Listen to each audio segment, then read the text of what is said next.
Welcome to the Courage Over Cowardice podcast, where I cover topics and issues that will help you take a stand for Christ in culture. More than ever, followers of Jesus need courage to stand up, speak up, and to live out their faith, because people need to know that there's a God in heaven that loves them, and it is His truth that sets people free. Thanks for listening today, and I hope that you enjoyed the episode. Hey, welcome back to the podcast. Today I want to address a question that's been on a lot of people's minds. It's going viral at the moment.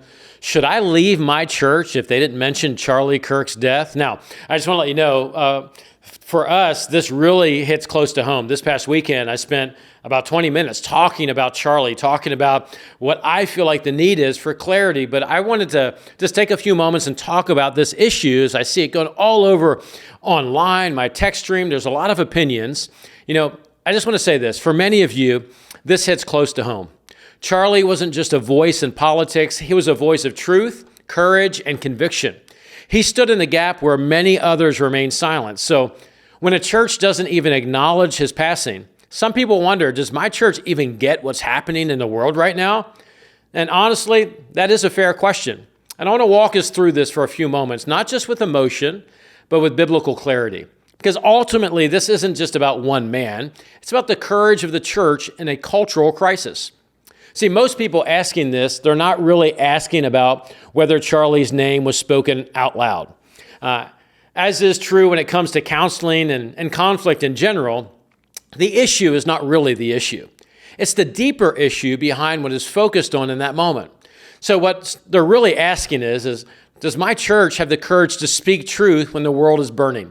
Does my pastor have the backbone to confront evil when it targets God's people? Am I in a church that prepares me for persecution, or one that keeps me comfortable in the storm? Jesus said, if the world hates you, know that it has hated me before it hated you.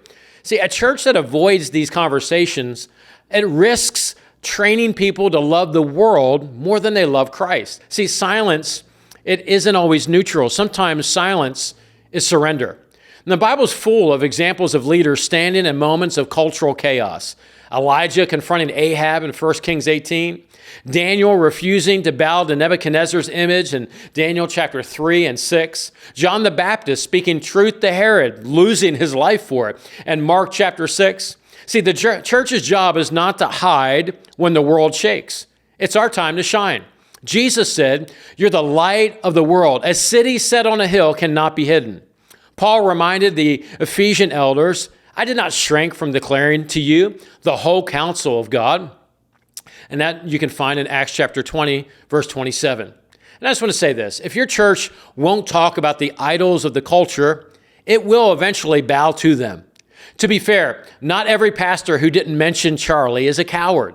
Some churches didn't know how to process the weight of it in the moment. Some leaders are grieving privately. Some simply didn't realize the gravity of the situation, or they wanted to deal with it in a different way.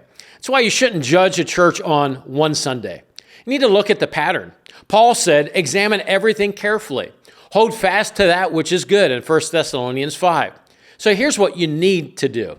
You need to pause, settle down, relax, and ask yourself this question. Does my church consistently avoid controversial issues? Do they dodge truth when culture demands clarity? Do they speak boldly about sin, righteousness, and judgment, or do they soften it on every edge?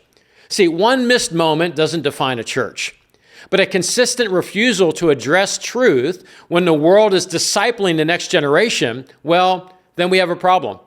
Pastors are called to be shepherds. And shepherds don't just feed sheep, they also fight wolves. Paul told the elders in Ephesus, "I know that after my departure, fierce wolves will come in among you, not sparing the flock." We live in a time when wolves, they're not hiding. They're loud and they're aggressive. They're after your kids, your family, and your faith. And this past week was it was a stark reminder of that. And so I just want to say this. If your church avoids addressing those wolves because they don't want to be political, that's not humility. That is foolishness and is compromise. The real question is does your church prepare you for what's coming? No one's perfect. No leader's perfect. No pastor's perfect, beginning with me. But Jesus said, everyone who hears these words of mine and does them will be like a wise man who built his house on the rock. The rain fell, the floods came, the winds blew, but it did not fall because it had been founded on the rock. See, a church that only tells you what they are for, but not what they're against, well, they're not telling you everything the Bible teaches. We need to prepare the people in our flock because the faithful are under fire, and we need to build them upon the rock. So let's get practical. Stay if your church is Christ-centered, if it's biblically grounded. If this was just one missed moment and they didn't get it right, there's things I didn't get right in my life. Give grace, pray for them, have a conversation, ask for clarity, and be willing to work it through. Paul says, obey your leaders and submit to them, for they are keeping watch over your souls.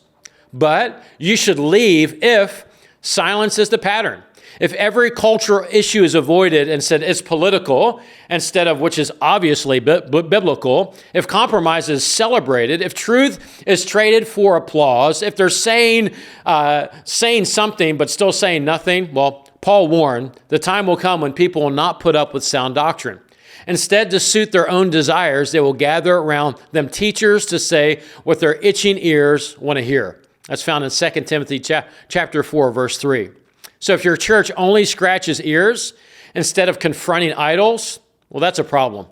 See, Charlie's death, let me just say again, it's not just about one man. It's about whether the church will rise to meet this cultural moment. Jesus said that you'll be hated by all for my name's sake, but the one who endures to the end will be saved. We need bold pulpits. We need pastors and leaders who won't bow to fear. Now, it'll look different depending on your context. Every pastor is not going to speak the same, and they don't need to be the same. I don't expect people to be me, and I hope they don't expect me to be them. What we're asking for, and I think what this question is all about is, can I trust my leader to be clear and to disciple me? Discipleship is the issue of learning how to discern between right and wrong, what is godly, what is true, what is evil, and what is wicked. We need believers who won't settle for a Christianity that avoids conflict while the world devours truth. God is raising up churches that won't bend and won't bow, and they won't be silent. And the question is yours one of them? And will you be one of them? Will you stand in this day? Because at the end of the day, the church isn't just a building or a pastor. It's you. So should you leave your church if they didn't mention Charlie Kirk? Well, the answer is maybe. I don't know. Not because of one Sunday, though, but because of what it may reveal about the heart of your church. So look for a church that preaches truth in season and out of season, when it's popular, when it's not popular. Look for leaders who will prepare you for persecution, not just comfort you in prosperity. Because the days, they are short, the battle is very real, and God is looking for a faithful church that will stand until he returns. And I want to encourage you to be prayerful, to be considerate, to be kind, to be compassionate. But I want to challenge you to be clear. Pastors, may I humbly encourage you. I don't know you, your context, or your church, but I do know the Word of God, and truth isn't relative to a zip code. I want to challenge you to be clear, to stand for what is right, as a whole generation is being confused by the propaganda and the lies of the enemy on this day. Those of you that you're attending a church or asking these questions, do so with humility. Have the conversations. And then, well, if it's time to leave, do so with respect as best you can. If this challenged you, I want to encourage you to share it with someone who needs to hear it. And remember, truth is not optional. It's not subjective. Courage is not an option. And silence is not an option.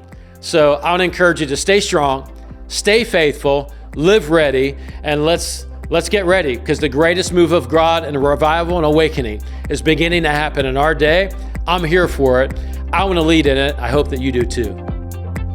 Hey, thanks so much for listening. I hope this message has inspired you to courageously stand up, speak up, and to live out your faith. If you like what you heard today, give me a 5-star review, follow the Courage Over Cowardice podcast, and share it with others to learn how to stand for truth in the midst of culture.